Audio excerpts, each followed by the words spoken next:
اس کی ان زہریلی اور کاٹدار باتوں اور طعنوں پر محفل میں موجود کچھ حاسد عورتیں منی خیز مسکراہٹوں کا تبادلہ کرتی اور کچھ نرم دل عورتیں انتہائی ہمدردی اور ترس کھاتے ہوئے میری طرف دیکھتی، لیکن میں ان تمام خنجر نما باتوں اور طعنوں پر ہمیشہ مکمل خاموشی اختیار کر لیتی اور خون کے بڑے بڑے گھونٹ پی کر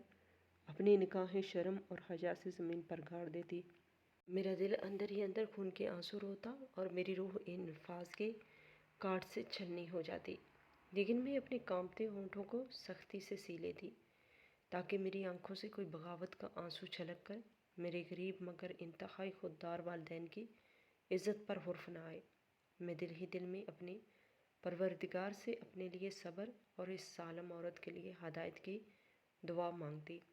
میری اس روزمرہ کی ذہنی اور جذباتی اذیت میں بے پناہ اضافہ اس وقت ہو جاتا جب مجھے اس گھر میں اپنی ساس کی جانب سے بھی کوئی جائے پناہ یا ہمدردی کا کوئی میٹھا بول سننے کو نہ ملتا۔ میری ساس جو کہ اس گھر کی سب سے معمر اور باعزت ہستی تھی، وہ بھی میری جٹھانی کی اس ظاہری چمک دمک کے لائے ہوئے بہاری جیز اور اس کی نام نہاد عمارت سے بے حد مرعوب اور بری طرح متاثر تھی۔ ان کی نظر میں بھی انسان کے اعلیٰ کردار اس کی نیت اور اس کی خدمت گزاری سے زیادہ اس کے بینک میں پڑی دولت اور اس کے پہنے ہوئے زیورات کی اہمیت تھی۔ وہ ہر گھریلو اور خاندانی معاملے میں انتہائی کھل مکھلا اور بلا جھجک میری جٹھانی کی ہی طرفداری اور حمایت کرتی تھی۔ اگر کبھی گھر میں کوئی چھوٹا سا تنازع پیدا ہو جاتا یا کوئی کام خراب ہو جاتا تو سارا ملبہ فوراً میری غریب اور بے بس ذات پر ڈال دیا جاتا اور میری بڑی جٹھانی کو ہمیشہ ایک معصوم اور نیک بیوی بنا کر پیش کیا جاتا۔ ساس کی اس کھلی اور ناانصافی پر مبنی جانبداری نے جٹھانی کے حوصلے مزید بلند کر دیے تھے اور اس کے تکبر اور غرور میں بے پناہ اضافہ ہو گیا تھا۔ اسے بخوبی معلوم تھا کہ اس گھر میں اس کی بے تحاشا دولت اور اس کے میکے کے اثر و رسوخ کی وجہ سے اسے کوئی روکنے یا ٹوکنے والا نہیں ہے اور وہ مجھ پر جتنا چاہے ظلم کر سکتی ہے۔ وہ اکثر ساس کے پاس بیٹھ کر میرے خلاف اس کے کان بھرتی اور میرے کیے گئے محنت کے کاموں میں کیڑے نکالتی رہتی، جس کے نتیجے میں مجھے روزانہ بلا وجہ ساس کی ڈانٹ ڈپٹ اور کڑوی کسیلی باتیں خاموشی سے سننی پڑتی۔ اس ظالمانہ اور امتیازی سلوک کا ایک اور انتہائی بھیانک پہلو یہ تھا کہ گھر کے تمام چھوٹے بڑے اور سخت مشقت طلب کام کاج کی بھاری ذمہ داری مکمل طور پر میرے اکیلے اور کمزور کندھوں پر ڈال دی گئی تھی۔ صبح منہ اندھیرے جاگنے سے لے کر رات گئے تک میرا سارا قیمتی وقت باورچی خانے کی تپش، گھر کی صفائی ستھرائی، برتنوں کی دھلائی، کپڑوں کی استری اور دیگر گھریلو مشقتوں میں گزرتا تھا۔ میں ایک مشینی انداز میں سارا دن کام میں جٹی رہتی اور تھکاوٹ سے میری ایڑیاں دکھنے لگتی، لیکن مجال ہے جو میرے کام کی کبھی کوئی تعریف کی گئی ہو یا میرے ماتھے کا بہتا ہوا پسینہ دیکھ کر کسی نے ہمدردی کے دو بول بولے ہوں۔ دوسری طرف میری جٹھانی کسی مغرور ملکہ کی طرح سارا دن اپنے سجے سجائے اور ہوادار کمرے میں آرام کرتی یا پھر نئے ملبوسات اور نت نئے زیورات کی خریداری کے لیے بازاروں اور تجارتی مراکز کے چکر لگاتی۔ وہ گھر کے کسی بھی چھوٹے سے چھوٹے کام کو ہاتھ لگانا اپنی خاندانی شان اور اپنے مرتبے کے خلاف سمجھتی اور اگر کبھی کوئی کام اسے کہہ بھی دیا جاتا تو وہ انتہائی حقارت سے منہ بنا کر صاف انکار کر دیتی اور ساس بھی فوراً اس کی ہاں میں ہاں ملاتی کہ بڑی بہو نے میکے میں کبھی کوئی کام نہیں کیا، تو اب ہم اس نازک بدن سے ہم کیا مشقت لیں، سارا کام تو چھوٹی بہو کے ذمہ ہے، وہ خود ہی کر لے گی۔ اس کا تو پس منظر ہی ایسا ہے کہ اسے ان سخت کاموں کی بچپن سے عادت ہونی چاہیے۔ یہ کاٹدار کلمات میرے سینے میں کسی تیز دھار تیر کی طرح بست ہو جاتے۔ میرے شوہر جو سارا دن اپنی روزی روٹی کمانے کی سخت تگ و دو میں گھر سے باہر رہتے تھے، وہ بھی اس تمام گھریلو سیاست اور مجھ پہ ہونے والی اس خاموش نفسیاتی اور جذباتی ظلم سے کافی حد تک بے خبر تھے، اور اگر میں کبھی رات کے اندھیرے میں ان سے اپنے دل کا بھاری بوجھ ہلکا کرنے کی کوشش کرتی تو وہ بھی خاندانی امن و سکون کی خاطر مجھے ہی صبر اور درگزر سے کام لینے کی سخت تلقین کرتے۔ ان کا یہی کہنا تھا کہ وقت گزرنے کے ساتھ ساتھ سب حالات ٹھیک ہو جائیں گے اور بڑوں کی باتوں کا قطعی طور پر برا نہیں ماننا چاہیے۔ ان کی اس مجبوری اور حد سے زیادہ صلح جوئی کو دیکھتے ہوئے میں نے اپنے کانپتے ہونٹوں پر ہمیشہ کے لیے مکمل طور پر تالے ڈال لیے تھے۔ میں نے یہ تلخ حقیقت بخوبی جان لی تھی کہ اس مادی دور میں اور خاص طور پر اس گھر کی چار دیواری میں میری سچائی، میری انتھک محنت اور میری فرما برداری کی کوئی اہمیت یا قیمت نہیں ہے۔ یہاں صرف اور صرف اس کی عزت اور توقیر ہے جس کے پاس دنیا کو دکھانے کے لیے سونا چاندی اور دنیاوی مال و اسباب موجود ہے۔ میری غریب الوطنی اور میری وفاداری محض ایک مذاق بن کر رہ گئی تھی۔ میں جب رات کو تھک ہار کر اپنے بستر پر لیٹتی تو میرے آنسو بے اختیار بہہ کر میری تکیے کو مکمل طور پر بھگو دیتے تھے۔ میں اپنے رب کے حضور سجدے میں گر کر گڑ گڑا کر التجا کرتی کہ وہ میرے والدین کی عزت کی لاج رکھے اور مجھے اس کھٹن اور اعصاب شکن امتحان میں ثابت قدم رہنے کی توفیق عطا فرمائے۔ میں نے اپنے دل میں موجود ہر شکوے اور ہر شکایت کو ہمیشہ کے لیے دبا لیا تھا اور اپنی ذات کو اس کھٹور اور بے حس ماحول کے سانچے میں ڈالنے کی بھرپور کوشش شروع کر دی تھی۔ میں نے کبھی شکوہ نہیں کیا اور یہ سوچ کر صبر کر لیا کہ شاید میری قسمت میں ہی یہ طعنے اور یہ خاموشی لکھی تھی۔ میری زندگی کے یہ صبر آزما اور تلخ دن اسی طرح ایک بندھے ٹکے اور اذیت ناک معمول کے تحت گزر رہے تھے اور مجھے یوں محسوس ہونے لگا تھا کہ شاید میری عمر کا باقی ماندہ حصہ بھی اسی خاموش گھٹن اور تہانوں کی ضد میں ہی گزر جائے گا۔ ایک روز دوپہر کے وقت جب سردیوں کی میٹھی میٹھی اور خنک دھوپ ہمارے گھر کے وسیع و عریض صحن میں بچھی ہوئی تھی اور پورا گھر ایک عجیب سی دوپہر کے سکون اور خاموشی میں ڈوبا ہوا تھا، ہم سب گھر والے روزمرہ کی عادت کے مطابق دوپہر کا کھانا کھانے کے بعد دیوان خانے میں چائے پینے کے غرض سے اکٹھے بیٹھتے تھے۔ میں حسب معمول ورچی خانے کی گرمی میں جھلسنے کے بعد سب کے لیے چائے کی پیالیاں ٹرے میں سجا کر لائی تھی اور نہایت خاموشی سے سب کو چائے پیش کر کے ایک طرف کونے میں سمٹ کر بیٹھ گئی تھی۔ میری بڑی جٹھانی جو آج بھی کسی شاہی تقریب میں جانے کی تیاری کیے بیٹھی تھی، اس نے ایک انتہائی قیمتی اور زرق برق لباس زیب تن کر رکھا تھا اور اس کی گردن میں آج ایک نیا اور انتہائی بھاری سونے کا سیٹ جگمگا رہا تھا جو اس نے حال میں ہی کسی مشہور سونار سے خاص طور پر تیار کروایا تھا۔ اس کا سارا دھیان اپنی چائے سے زیادہ اپنے اس نئے زیور کی نمائش پر مرکوز تھا۔ وہ بار بار اپنے گلے میں موجود اس طلائی ہار کو انگلیوں سے چھوتی اور پھر نہایت فخر اور غرور سے میری ساس کی طرف دیکھ کر اس کی بناوٹ اور اس کی بھاری قیمت کی تفصیلات بیان کرنا شروع کر دیتی۔ وہ بتا رہی تھی کہ اس کے اس اکیلے ہار کی قیمت اتنی زیادہ ہے کہ اس میں کئی غریب گھرانوں کی بیٹیوں کے جھیز آسانی سے بن سکتے ہیں۔ اس کا یہ جملہ سیدھا میری ذات اور میری خاندانی غربت پر ایک انتہائی کاری وار تھا، جسے سن کر میری ساس نے بھی انتہائی تحسین بری نظروں سے اس ہار کو دیکھا اور اس کی ہاں میں ہاں ملاتے ہوئے اس کے میکے کی عمارت اور اس کی سخاوت کے گن گانا شروع کر دیے۔ میری جٹھانی کی آنکھوں میں ایک فاتحانہ چمک تھی اور وہ مجھے اپنی حقارت بھری نظروں سے گورتے ہوئے مزید طعنے دینے کی تیاری کر رہی تھی۔ میرا سر جھکا ہوا تھا اور میں اپنے چائے کے پیالے میں اٹھنے والی بھاپ کو دیکھتے ہوئے اپنے آنسوؤں کو پینے کی بھرپور کوشش کر رہی تھی۔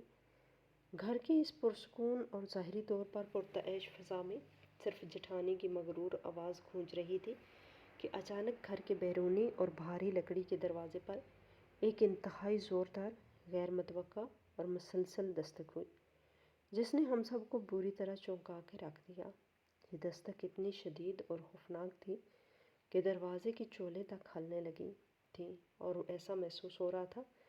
جیسے باہر کھڑا کوئی شخص دروازہ توڑ کر ہی اندر داخل ہونے کا ارادہ رکھتا ہو۔ دستک کی اس ہیبت ناک اور مسلسل آواز نے دیوان خانے میں موجود ہر شخص کے چہرے کا رنگ اڑا دیا، کیونکہ ہمارے اس شریف اور محلے کے انتہائی معزز سمجھے جانے والے گھرانے میں کبھی کسی نے اس قدر بدتمیزی اور رونیت کے ساتھ دروازہ نہیں پیٹا تھا۔ میری ساس کے ہاتھ سے چائے کا پیالہ چھلک گیا اور میری جٹھانی کی بات اس کے منہ میں ہی ادھوری رہ گئی۔ میرے سسر جو ایک انتہائی باوقار اور دھیمے مزاج کے بزرگ تھے، وہ فوراً اپنی جگہ سے اٹھے اور ان کے چہرے پر شدید غصے اور حیرانی کے ملے جلے تاثرات واضح تھے۔ انہوں نے بلند آواز میں باہر کھڑے شخص کو تنبیہ کی اور وہ تیز قدموں سے چلتے ہوئے بیرونی دروازے کی طرف بڑھے۔ میں اور باقی گھر کی خواتین بھی ایک انجان خوف اور شدید تجسس کے تحت دیوان خانے کے دروازے تک آ گئیں تاکہ دیکھ سکیں کہ آخر اس پیر اس قدر بدتمیزی سے دروازہ پیٹنے والا کون سا ناخواندہ مہمان آ گیا ہے۔ میرے سسر نے جیسے ہی دروازے کی کنڈی کھولی اور دروازہ پیچھے کی طرف دھکیلا تو باہر کا وہ ہولناک منظر دیکھ کر ان کے قدم وہیں کے وہیں منجمد ہو گئے اور ان کے چہرے کی تمام تر رونق اور خون یکدم نچڑ گیا۔ دروازے کے بالکل سامنے محکمے کے 2 بڑی گاڑیاں کھڑی تھیں، جن کے نیلے اور سرخ رنگ کی بتیاں تیزی سے گھوم رہی تھیں، اور ان گاڑیوں کے ارد گرد درجنوں مسلح اور بارودی اہلکار کھڑے تھے، جن کے چہروں پر انتہائی سختی اور غصہ دیدنی تھا۔ اس سے پہلے کہ میرے سسر ان سے کوئی بھی سوال کر پاتے یا انہیں اندر آنے سے روکتے، ایک انتہائی رعبدار اور غضبناک نظروں والی خاتون افسر نے میرے سسر کو سختی سے ایک طرف ہٹنے کا اشارہ کیا اور بغیر کسی اجازت یا خاندانی آداب کا لحاظ رکھے اپنے بھاری بوٹوں کی دھمک کے ساتھ تیزی سے ہمارے گھر کے صحن میں داخل ہو گئی۔ اس کے پیچھے پیچھے کئی اور مسلح اہلکار بھی ہمارے گھر کی چاردیواری میں گھس آئے۔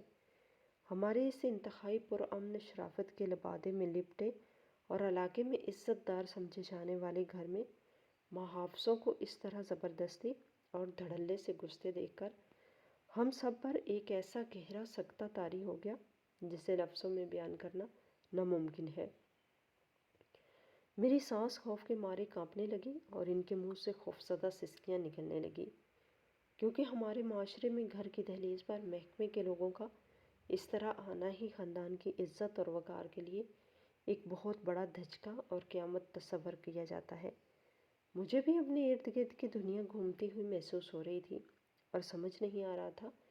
کہ آخر ہم پر کون سی ناگہانی آفت ٹوٹ پڑی ہے۔ وہ خاتون افسر انتہائی غضبناک انداز میں چلتی ہوئی سیدھا ہمارے دیوان خانے کے بالکل سامنے آ کر کھڑی ہو گئی اور اس نے اپنی تیز اور عقابی نگاہوں سے ہم سب خواتین کا نہایت بریک بینی سے جائزہ لینا شروع کیا۔ اس کی آنکھوں میں ایک ایسا غصہ اور حقارت تھی جو کسی بہت بڑے مجرم کو دیکھتے وقت ہوتی ہے۔ اس نے اپنی انتہائی بھاری اور کرخت آواز میں میرے سسر سے مخاطب ہو کر پوچھا کہ اس گھر میں تمہاری بڑی بہو کون سی ہے اور اس کا رہائشی کمرہ کس طرف ہے؟ یہ سوال سن کر ہم سب کے دل دھک سے رہ گئے اور سب کی نظریں بے اختیار میری بڑی جٹھانی کی طرف اٹھ گئی۔ جٹھانی کا رنگ،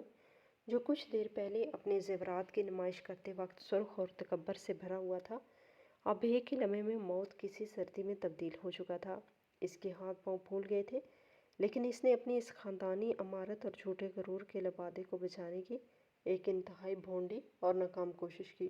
وہ چند قدم آگے بڑھی اور اس نے اپنی آواز میں وہی پرانی رومیت اور تکبر پیدا کرنے کی کوشش کرتے ہوئے اس افسر خاتون سے کہا کہ آپ لوگ کون ہیں اور آپ کو کس نے یہ جرأت دی کہ آپ ہمارے اس معزز گھر میں یوں بغیر اجازت گھس آئیں؟ کیا آپ نہیں جانتی کہ میں کس کی بیٹی ہوں اور میرے میکے والوں کا اس شہر میں کتنا بڑا اثر و رسوخ ہے؟ جٹھانی کو شاید یہ غلط فہمی تھی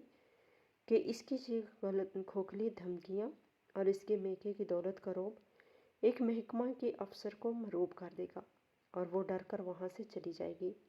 لیکن اس کا یہ وار مکمل طور پر الٹا پڑ گیا۔ خاتون افسر نے اس کی بات پوری سنے بغیر ہی ایک انتہائی زہریلی اور تمسخر آمیز مسکراہٹ کے ساتھ اس کی طرف دیکھا اور پھر ایک ہی جھٹکے میں آگے بڑھ کر جٹھانی کے کندھے پر انتہائی زور سے ہاتھ مار کر اسے سختی سے پیچھے کی طرف دھکیل دیا۔ جٹھانی جو اس غیر متوقع اور ذلت آمیز رویے کے لیے بالکل بھی تیار نہیں تھی، وہ لڑکھڑا کر پیچھے دیوار کے ساتھ جا ٹکرائی اور اس کے گلے میں پڑا ہوا وہ قیمتی طلائی ہار جس پر وہ کچھ دیر پہلے تک غرور کر رہی تھی،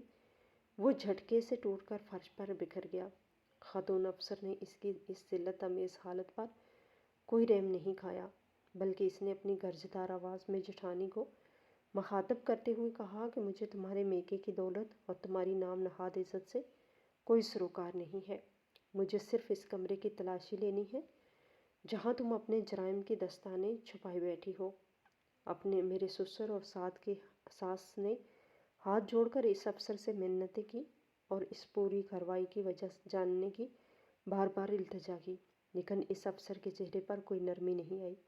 اور اس نے کسی کی بھی ایک بات سننے سے قطعی طور پر انکار کر دیا۔ اس نے اپنے ماتحت اہلکاروں کو اشارہ کیا اور انہیں سیدھا جٹھانی کے اس پرتعش اور سجے سجائے کمرے کی مکمل تلاشی لینے کا سخت حکم دے دیا۔ محکمے کی اس رعبدار اور غضبناک خاتون افسر کا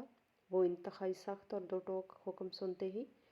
اس کے ماتحت تمام باوردی اہلکار تیزی سے حرکت میں آ گئے اور انہوں نے اپنے بھاری اور خوفناک بوٹوں کی دھمک سے پورے گھر کے فرش کو ہلاتے ہوئے سیدھا میری بڑی جٹھانی کی اس انتہائی پرتعش اور سجے سجائے خوابگاہ کا رخ کر لیا، جو اس حویلی کا سب سے بڑا اور قیمتی سامان سے لدا ہوا کمرہ تھا۔ ہم سب گھر والے بشمول میرے سسر، میری ساس اور میں اس اچانک ٹوٹ پڑنے والی اور ناقابل فہم آفت پر مکمل طور پر ہکا بکا اور سکتے کی حالت میں ان اہلکاروں کے پیچھے پیچھے اس کمرے کی طرف بھاگے۔ میری جٹھانی، جس کا سارا غرور اور تکبر خاک میں مل چکا تھا اور جس کی قیمتی طلائی ہار ٹوٹ کر صحن کے فرش پر بکھر چکا تھا، وہ بھی پاگلوں کی طرح روتی اور چیختی ہوئی ان اہلکاروں کو روکنے کی ناکام کوشش کر رہی تھی، لیکن محکمے کے ان سخت گیر اور بے رحم لوگوں کے سامنے اس کی ایک نہ چلی۔ اہلکاروں نے انتہائی بے دردی اور درستی کے ساتھ اس کمرے کا بھاری اور نقش و نگار والا دروازہ ایک ہی زوردار دھکے سے کھول دیا اور اندر داخل ہو گئے۔ اس خوابگاہ کی ہر چیز جٹھانی کے میکے کی دولت اور اس کے بے پناہ تکبر کی منہ بولتی تصویر تھی۔ وہاں رکھے ہوئے انتہائی مہنگے اور درآمد شدہ فرنیچر، ریشمی پردوں اور قیمتی غالیچوں کو دیکھ کر عام انسان کی آنکھیں خیرہ ہو جاتی تھی، لیکن ان اہلکاروں کی نظر میں اس مادی اور ظاہری چمک دمک کی کوئی اہمیت نہیں تھی۔ انہوں نے کمرے میں داخل ہوتے ہی ایک طوفان برپا کر دیا اور انتہائی تیزی اور بے رحمی کے ساتھ اس کمرے کی ہر قیمتی چیز کی تلاشی لینا شروع کر دی۔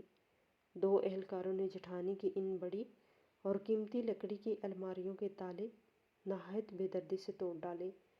جن میں وہ اپنے انتہائی مہنگے اور دیدہ زیب ملبوسات چھپا کر رکھتی تھی۔ انہوں نے ان تمام ریشمی اور زرق برق کپڑوں کو نکال کر انتہائی حقارت کے ساتھ فرش پر پھینکنا شروع کر دیا۔ وہ ملبوسات جن پر کوئی معمولی سا داغ لگ جانے پر جٹھانی پورے گھر میں آسمان سر پر اٹھا لیتی تھی، آج وہ محکمے کے اہلکاروں کے بھاری اور گندے بوٹوں تلے روندے جا رہے تھے اور اس کی ساری عمارت بے دردی سے پامال ہو رہی تھی۔ ایک اور اہلکار نے سنگار میز کی تمام درازوں کو کھینچ کر ان کا سارا قیمتی اور نازک سامان فرش پر الٹ دیا، جس کے نتیجے میں مہنگی عطر کی شیشیاں اور شیشے کے خوبصورت برتن ٹوٹ کر بکھر گئے اور پورے کمرے میں ایک عجیب سی گھٹن اور تیز خوشبو پھیل گئی۔ میری جٹھانی یہ سب تباہی اپنی آنکھوں کے سامنے دیکھ کر شدت غم اور غصے سے اپنا سینہ پیٹ رہی تھی اور مسلسل دعائیاں دے رہی تھی کہ اس کا قیمتی سامان تباہ نہ کیا جائے۔ میرے بوڑھے اور باوقار سسر، جو ساری زندگی شرافت اور عزت کی روٹی کھاتے رہے تھے، وہ ہاتھ جوڑ کر اس خاتون افسر کی منتیں کر رہے تھے اور بار بار اس اچانک اور تباہ کن کارروائی کی وجہ جاننے کی التجا کر رہے تھے، لیکن وہ افسر ایک پتھر کے مجسمے کی طرح خاموشی اور انتہائی سرد مہری کے ساتھ اس ساری تلاشی کے عمل کی نگرانی کر رہی تھی اور اس کے چہرے پر کسی قسم کے رحم یا مروت کا کوئی ادنیٰ سا سایہ بھی موجود نہیں تھا۔ میری ساس، جو ہمیشہ اپنی بڑی بہو کی دولت اور اس کے مرتبے پر ناز کرتی تھی، وہ کمرے کے دروازے کے ساتھ لگی خوف اور صدمے کے مارے بری طرح کانپ رہی تھی اور ان کے منہ سے مسلسل دعاؤں کے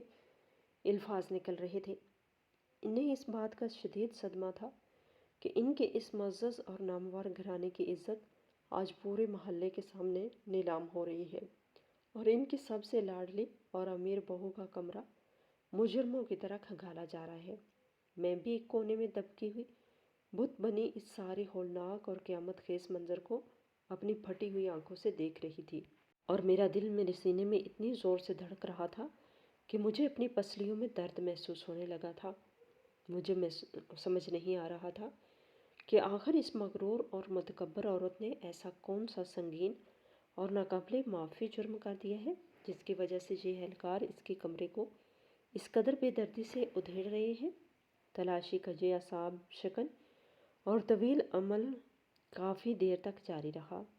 لیکن اہلکاروں کو بظاہر کوئی ایسی مشکوک یا غیر قانونی چیز نہیں ملی جس کی انہیں تلاشی تھی۔ کمرے کا سارا قیمتی سامان، کپڑے، جوتے اور آرائشی اشیاء فرش پر ایک ملبے کی صورت میں بکھر چکے تھے، اور ایسا لگ رہا تھا جیسے وہاں کوئی شدید زلزلہ آ گیا ہو۔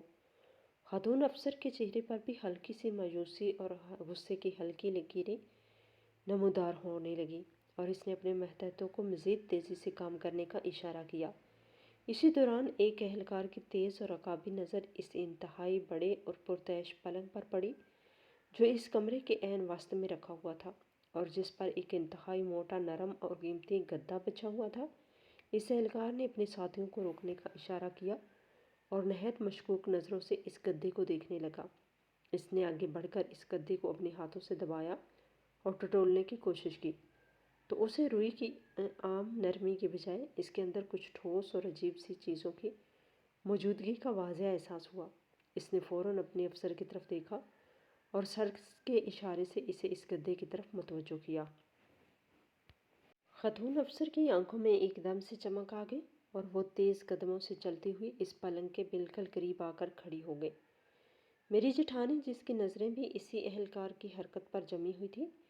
اس گدے کی طرف اہلکاروں کی توجہ دیکھ کر اس کا وہ زرد چہرہ اب مکمل طور پر سیاہ پڑنے لگا۔ اس کے جسم کا سارا خون جیسے نچڑ گیا ہو۔ اس کی ٹانگیں اس کے جسم کا بوجھ سہارنے سے مکمل طور پر انکاری ہو گئی۔ وہ لڑکھڑاتی ہوئی آگے بڑھی اور اس نے اپنی کانپتی ہوئی آواز میں اہلکاروں کو اس گدے سے دور رہنے کی آخری اور ناکام التجا کی، لیکن اس کی یہ حرکت اس کے جرم کی سب سے بڑی گواہ بن گئی۔ خاتون افسر نے انتہائی غضبناک انداز میں اپنے ایک اہلکار کو حکم دیا، اور اس اہلکار نے فوراً اپنی جیب سے ایک انتہائی تیز دھار اور چمکدار خنجر نکال لیا۔ اس نے بغیر کوئی لمحہ ضائع کیے اس خنجر کی نوک کو اس مہنگے اور موٹے گدے کے ایک سرے پر رکھا اور اپنی پوری جسمانی طاقت لگاتے ہوئے اس کی مضبوط سلائی اور کپڑے کو ایک ہی جھٹکے میں چیر کے رکھ دیا۔ گدے کا وہ موٹا کپڑا ایک انتہائی دلخراش اور کرخت آواز کے ساتھ پھٹتا چلا گیا، اور اس کے اندر کا سارا حصہ مکمل طور پر ننگا ہو کر سب کے سامنے آ گیا۔ جیسے ہی وہ گدا پھٹا اور اس کے اندرونی حصہ باہر کی طرف ابلنے لگا، تو وہاں موجود ہر شخص کی سانسیں سینے میں اٹک کر رہ گئی، اور کمرے میں ایک ایسی موت جیسی خاموشی چھا گئی جسے توڑنا کسی کے بس میں نہیں تھا۔ اس گدے کے اندر روئی کے بجائے چھوٹی چھوٹی مخملی تھیلیاں، کپڑے کی مضبوط گٹھڑیاں اور چمکدار ڈبیاں بھری ہوئی تھی، جو اس خنجر کے وار سے کٹ کر اب تیزی سے باہر فرش پر گرنا شروع ہو گئی تھی۔ یہ ایک انتہائی غیر متوقع، ہولناک اور ہوش اڑا دینے والا منظر تھا جسے دیکھ کر انسانی عقل دنگ رہ جاتی تھی۔ میری ساس، جو پہلے ہی خوف اور شرمندگی کے شدید دباؤ کا شکار تھی، وہ گدے سے نکلنے والی ان پراسرار تھیلیوں اور ڈبیوں کو دیکھ کر اس قدر گہرے صدمے میں چلی گئی کہ ان کی منہ سے ایک انتہائی دلخراش اور کربناک چیخ نکلی، اور وہ اپنے ہوش کھوتے ہوئے وہیں فرش پر بے ہوش ہو کر گر گئی۔ میرے سسر فوراً ان کی طرف بھاگے اور ان کا سر اپنے زانوں پر رکھ کر انہیں ہوش میں لانے کی کوشش کرنے لگے، لیکن میری نظریں اور تمام تر حساسیات صرف اور صرف اس فرش پر گرنے والی مخملی تھیلیوں پر مرکوز تھی، جن میں چھپا ہوا وہ پراسرار اور بھیانک راز اب دنیا کے سامنے بے نقاب ہونے کے لیے بالکل تیار تھا۔ میرا دماغ مکمل طور پر سن ہو چکا تھا، میرے کانوں میں سائیں سائیں کی آواز گونج رہی تھی، اور میری آنکھیں اس منظر کو دیکھ کر پھٹی کی پھٹی رہ گئی تھی۔ مجھے اپنی آنکھوں اور اپنی حواس پر ذرا برابر بھی یقین نہیں آ رہا تھا، اور مجھے قیامت خیز اور ناقابل فہم منظر کو دیکھ کر مجھے یقین نہیں آ رہا تھا۔ فرش پر بکھری ہوئی ان مخملی تھیلیوں اور چمکدار ڈبیوں کے منہ جیسے ہی محکمے کے اہلکاروں نے بے دردی سے کھولے، ان کا سارا چمکتا ہوا مواد اس پلنگ کی ریشمی چادر اور کمرے کے مہنگی قالین پر الٹنا شروع کیا تو ان کے اندر سے نکلنے والا بے تحاشا اور جگمگاتا ہوا سونا میری بڑی جٹھانی کے میکے کی خاندانی عمارت کا قطعی طور پر کوئی ثبوت نہیں تھا، بلکہ وہ تو ہمارے پورے خاندان اور محلے کی ان تمام چوری شدہ اشیاء کا وہ ہولناک اور شرمناک ذخیرہ تھا جس نے پچھلے کئی سالوں سے سب کی راتوں کی نیندیں حرام کر رکھی تھی۔ میری پھٹی ہوئی آنکھیں اس سنہرے ڈھیر کے بالکل اوپر رکھے ہوئے تھی۔ اس انتہائی قدیم اور بھاری طلائی سیٹ کو دیکھ کر مکمل طور پر تھرا گئی، جو میری ساس کا وہ مورثی اور صدیوں پرانا خاندانی زیور تھا جو کچھ عرصے قبل ہمارے ہی گھر سے انتہائی پراسرار اور ناقابل فہم انداز میں چوری کر لیا گیا تھا، اور جس کی گمشدگی کا سہارا در پردہ الزام اور شک کی سوئیاں نہایت چالاکی کے ساتھ مجھ غریب اور بے بس بہو کی طرف موڑ دی گئی تھی، جس کی تکلیف دہ تانے مجھے روزانہ خاموشی سے سہنے پڑتے تھے۔ اسی چمکتے ہوئے ڈھیر کے عین درمیان میری اکلوتی نند کے جہیز کے وہ خاص نقش و نگار والے بھاری کنگن بھی پوری آب و تاب کے ساتھ موجود تھے، جن کے اچانک غائب ہو جانے پر اس نے کئی ہفتوں تک خون کے آنسو بہائے تھے اور پورا گھر ماتم کدہ بنا گیا تھا۔ بات صرف ہمارے گھر کی اس چار دیواری اور ہماری خونی رشتہ داروں تک محدود نہیں تھی، بلکہ جیسے جیسے وہ اہلکار ان چھوٹی چھوٹی گٹھڑیوں کو کھولتے جا رہے تھے، ان میں سے محلے کی ان درجنوں عورتوں کے وہ تمام قیمتی زیورات، انگوٹھیاں، چوڑیاں اور گلوبند چکے بعد دیگرے برآمد ہو رہے تھے، جن کے گھروں میں پچھلے چند سالوں کے دوران شادی، بیاہ یا دیگر خوشی کی تقریبات کے موقع پر انتہائی صفائی اور پراسرار طریقے سے چوریاں ہوئی تھیں، اور جن کا سراغ لگانے میں محکمے کے لوگ اور محلے والے مکمل طور پر ناکام رہے تھے۔ یہ سب ہوشربا مناظر دیکھ کر میرے دماغ کے بند دریچے یکدم کھلنے لگے، اور وہ تمام بکھری ہوئی کڑیاں ایک ہولناک حقیقت کی شکل میں آپس میں جڑنے لگی۔ وہ جٹھانی جو ہر خاندانی تقریب اور محفل میں سر سے لے کر پاؤں تک سونے کے نئے نئے زیورات پہن کر مجھ پر اپنے اعلیٰ اور امیر خاندانی پس منظر کا رعب جھاڑتی تھی اور مجھے میری غربت کے طعنے دے کر میری روح کو چھلنی کرتی تھی، وہ دراصل کوئی امیر زادی نہیں، بلکہ ایک انتہائی شاطر، عیار اور پیشہ ور چور تھی، جس کا سارا ظاہری غرور اور تکبر اسی چوری کے مال اور دوسروں کے چھینے گئے حق پر کھڑا تھا۔ وہ نہایت ہوشیاری اور چالاکی کے ساتھ محلے اور رشتہ داروں کی تقریبات میں شرکت کرتی، ان کے گھروں کے خفیہ راستوں اور الماریوں کی ریکی کرتی، اور پھر انتہائی مہارت سے ان کا سونا چرا کر اپنے اس موٹے گدے کی روئی کے درمیان چھپا لیتی تھی، اور جو نئے نئے طلائی ہار اور کنگن پہن کر مجھ غریب کا تمسخر اڑاتی تھی، وہ دراصل ان معصوم اور مجبور عورتوں کے اسی چوری شدہ سونے کو پگھلا کر اور بیچ کر بنوائے گئے، جنہیں وہ اپنے گلے لگا کر لوٹتی تھی۔ اس کا وہ سارا شاہانہ لباس، اس کی وہ فرعونیت اور اس کے میکے کی وہ نام نہاد بے تحاشا دولت محض ایک انتہائی غلیظ اور شرمناک دھوکہ تھا، جس نے میری ساس سمیت پورے خاندان کی آنکھوں پر پٹی باندھ رکھی تھی، اور اس چمک دمک کے پیچھے ایک ایسی غلیظ اور مجرمانہ ذہنیت چھپی ہوئی تھی جس کا تصور کر کے ہی میرا دل ہولنے لگا تھا۔ اس رعبدار خاتون افسر نے ان زیورات کو اپنے بھاری بوٹوں کی ٹھوکر سے ایک طرف کرتے ہوئے میرے سسر کی طرف انتہائی حقارت آمیز نظروں سے دیکھا، اور اپنی گرجدار آواز میں اس بھیانک راز کی مزید تہیں کھولتے ہوئے بتایا کہ آپ لوگ جس عورت کو اپنے گھر کی عزت اور وقار سمجھ کر سر پر بٹھائے ہوئے ہیں، وہ دراصل شہر کے ایک انتہائی مطلوب اور خطرناک چور گروہ کی سرگنا ہے، جو خاندانی تقریبات میں عورتوں کے روپ میں جا کر وارداتیں کرتی ہیں۔ آج صبح ہی شہر کے ایک بڑے سنار کو اس وقت رنگی ہاتھوں پکڑا گیا جب وہ ان چوری شدہ زیورات کو پگھلا کر ان کی شکل تبدیل کرنے کی کوشش کر رہا تھا، اور اسی سنار کی تفتیش اور نشاندہی پر اس پورے نیٹ ورک کا پردہ چاک ہوا، جس کی مرکزی مجرم آپ کی یہ مغرور اور امیر بہو نکلی ہے۔ وہ عورت جو کچھ دیر پہلے تک کسی تکبر کے پہاڑ کی طرح کھڑی تھی اور اپنی امارت کے دعوے کر رہی تھی، اب اس کا وہ سارا خاندانی غرور، فرعونیت اور تکبر کا جھوٹا لبادہ سب کے سامنے تار تار ہو کر اسی گدے کی روئی کے ساتھ فرش پر بری طرح بکھر چکا تھا۔ اس کے چہرے کی وہ ظاہری چمک اور وہ رونیت اب مکمل طور پر غائب ہو چکی تھی، اور اس کی جگہ ایک انتہائی گھناؤنی شرمندگی، شدید ذلت اور پکڑے جانے کے ہولناک خوف نے لے لی تھی۔ وہ کٹے ہوئے درخت کی طرح وہی فرش پر ان چوری شدہ زیورات کے ڈھیر کے پاس گر پڑی تھی،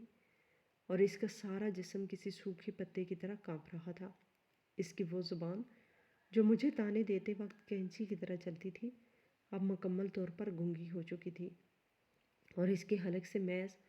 خوفزدہ سسکیاں اور گھٹی گھٹی آوازیں نکل رہی تھیں۔ میرے سسر جو اپنی شرافت اور خاندانی وقار پر ہمیشہ فخر کرتے تھے، ان کی حالت اس وقت دیدنی تھی۔ ان کے چہرے کی جھریاں مزید گہری ہو گئی تھی، اور ان کی آنکھوں میں ایک ایسی بے بسی اور ندامت اتر آئی تھی جسے دیکھ کر پتھر دل انسان بھی پگھل جائے۔ وہ اپنے کانپتے ہوئے ہاتھوں سے اپنے سر کو پکڑے ہوئے تھے، اور ان کی سمجھ میں نہیں آ رہا تھا کہ وہ اس سنگین اور شرمناک صورتحال کا سامنا کیسے کریں۔ انہوں نے جس بہو کو ہمیشہ ایک اعلیٰ خاندان کی چشم و چراغ سمجھ کر اس کی ہر بدتمیزی اور غرور کو برداشت کیا تھا، آج اسی بہو نے ان کی سفید داڑھی اور ان کے خاندان کی دہائیوں پر محیط عزت کو بیچ چوراہے میں لا کر نیلام کر دیا تھا۔ کمرے کی فضا میں ایک عجیب سی ہبس اور گھٹن پیدا ہو گئی تھی۔ وہ پرتعش خواب گاہ جو کبھی اس کے غرور کا سب سے بڑا محل ہوا کرتی تھی، آج اس کی ذلت اور رسوائی کا سب سے بڑا گواہ بن چکی تھی۔ فرش پر بکھرے ہوئے وہ مہنگے ملبوسات، ٹوٹے ہوئے شیشے کے ٹکڑے اور وہ چوری شدہ سونا سب مل کر ایک ایسی بھیانک تصویر پیش کر رہے تھے جس نے انسانی لالچ اور ہوس کی تمام حدیں پار کر دی تھی۔ میں اس ظالم عورت کو زمین پر گرے ہوئے ذلت کی اس گہری کھائی میں دیکھ رہی تھی، اور میرے دل میں ایک عجیب سی کشمکش جاری تھی۔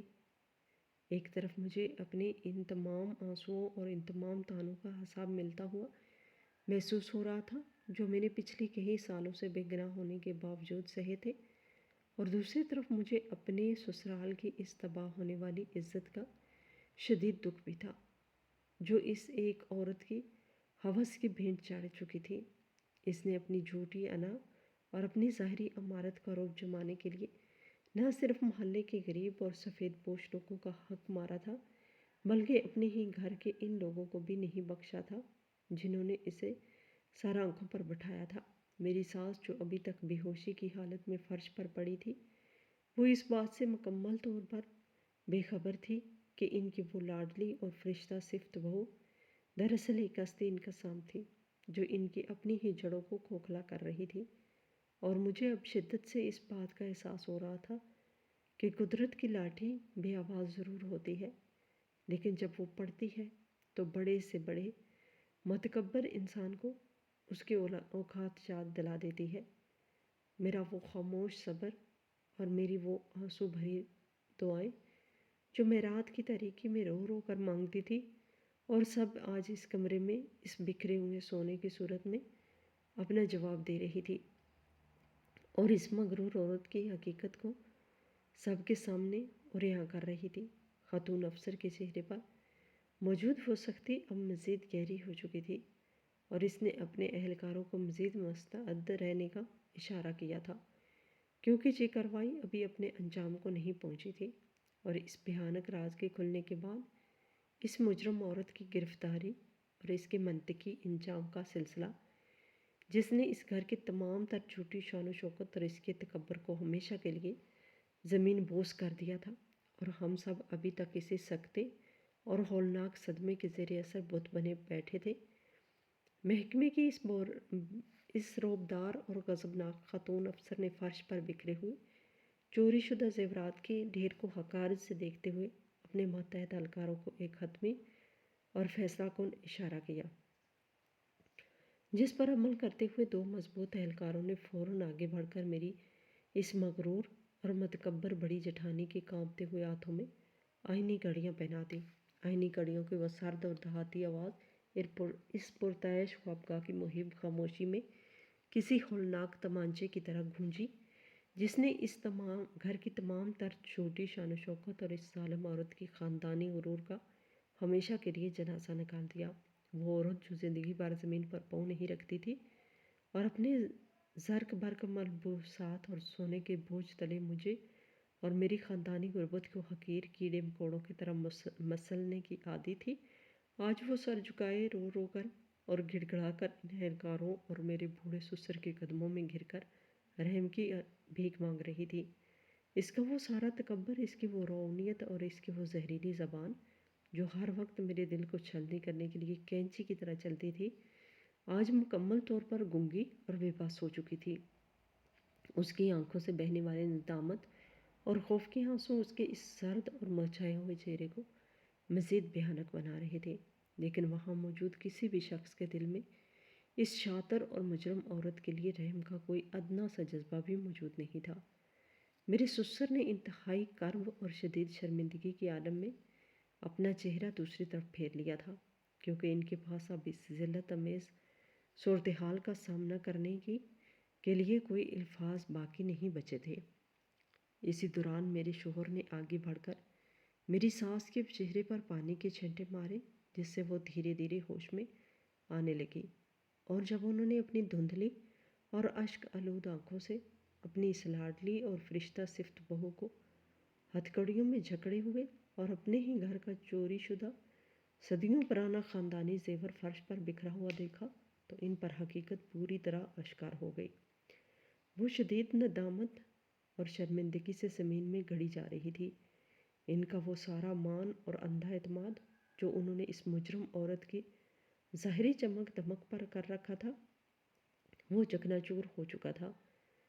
وہ روتے ہوئے اور لڑکھڑاتے قدموں کے ساتھ میرے قریب آئی اور میرے آگے اپنے کانپتے ہوئے ہاتھ جوڑ کر پھوٹ پھوٹ کر رونے لگی۔ انہوں نے مجھ سے میری اس طویل خاموشی، میری بے گناہی اور مجھ پر کیے گئے ان تمام مظالم کی شدید معافی مانگی جو انہوں نے اس چور بہو کی باتوں میں آ کر مجھ پر ڈھائے تھے۔ ان کا کہنا تھا کہ انہوں نے ایک انتہائی شاطر چور کی ظاہری امارت کو عزت دی اور مجھ جیسی سچی فرما بردار اور پاک دامن بہو کی غربت کا ہمیشہ تمسخر اڑایا۔ محکمے کے اہلکار میری جٹھانی کو بازوؤں سے گھسیٹتے ہوئے حویلی کے صحن سے باہر لے گئے، جہاں پورے محلے کا ہجوم اس مغرور عورت کا یہ عبرتناک اور ذلت امیز انجام دیکھنے کے لیے جمع ہو چکا تھا۔ وہ چوروں کی طرح سر چھپائے محکمے کی گاڑی میں بیٹھ گئی اور گاڑیاں دھول اڑاتی ہوئی وہاں سے روانہ ہو گئی۔ اس دن اس حویلی کے آنگن میں مجھے اور میرے والدین کی اس انمول تربیت کو ایک انتہائی شاندار اور تاریخی فتح نصیب ہوئی تھی، اور میں نے اپنے رب کے حضور سجدہ شکر ادا کیا، جس نے میری ان تمام خاموش سسکیوں اور راتوں کو بہائے گئے آنسوؤں کا ایک ایسا بہترین اور ناقابل فراموش احسان کیا تھا۔ مجھے اس دن یہ اٹل حقیقت اور کائنات کا سب سے بڑا سبق مکمل طور پر سمجھ آ گیا تھا کہ اصل اور حقیقی غریبی مال و دولت کی کمی کا نام نہیں، بلکہ اصل غریبی انسان کی نیت اور اس کے کردار کی ہوتی ہے، اور غرور و تکبر کا انجام ہمیشہ ذلت اور رسوائی کی اس گہری کھائی پر ہی ختم ہوتا ہے، جہاں سے واپسی کا کوئی راستہ نہیں۔